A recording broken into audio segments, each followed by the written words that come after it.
31 News. I said to her, Alexa, can you please order a dollhouse and some cookies? Did you think they'd really show up? Yes. And they did. You maybe remember this story earlier this year. That was a 6-year-old girl. She could order 4 pounds of cookies, and $170 later, they got a dollhouse and some cookies delivered. And you may remember this tweet from Press Secretary Sarah Huckabee Sanders.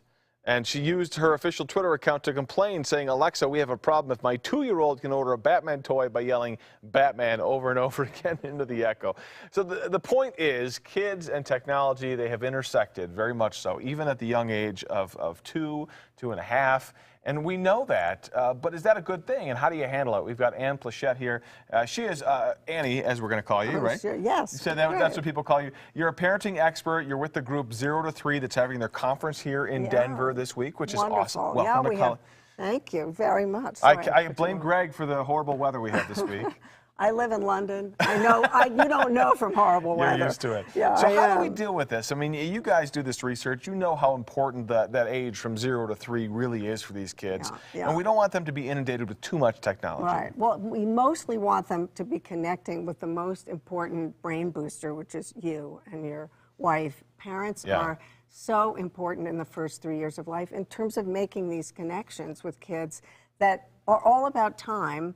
Not a lot of time, but the time to basically put these things down and tune into your baby's cues, respond to them, understand where they're coming from, stand in their booties, and really try to take their point of view. We developed actually something called Positive Parenting, which is an infographic you can download from our website, which basically lists 9 key elements that are what really That's matters. what this is right here on the sheet. And buying your child an Alexa is not on that.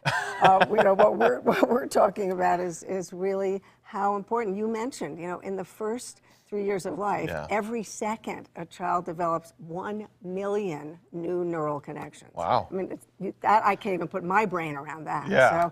So it's really important to find that time. Things like reading, playing. Exactly, reading, playing, looking at your baby, not the phone. I mean, when you are going to be with your child, really making them the center of your attention. Well, how much of this is about disconnecting them from technology as much as it is about maybe parents disconnecting from their own technology? That's absolutely really a great point. It is. It's about, you're sending the message that you're the most important person in my focus right now. I mean, babies are focused on iPhones and other devices because we are, not because they're inherently so attractive to a baby. If mom loves it and dad loves it, it must be really cool. Yes, exactly. So it's really important. But, technology has its place. Well, and I want you to talk about that because I don't want to pretend that they can never see an iPad or touch an iPad. It's part of life. Not at all. It is. And in fact, we have really good advice about what kind of content is best for babies and toddlers. But one of the most wonderful things is how you can connect with far-flung relatives using your devices. That's wonderful for even very young children to see grandma if she doesn't live nearby. FaceTime and Skype. And it really does.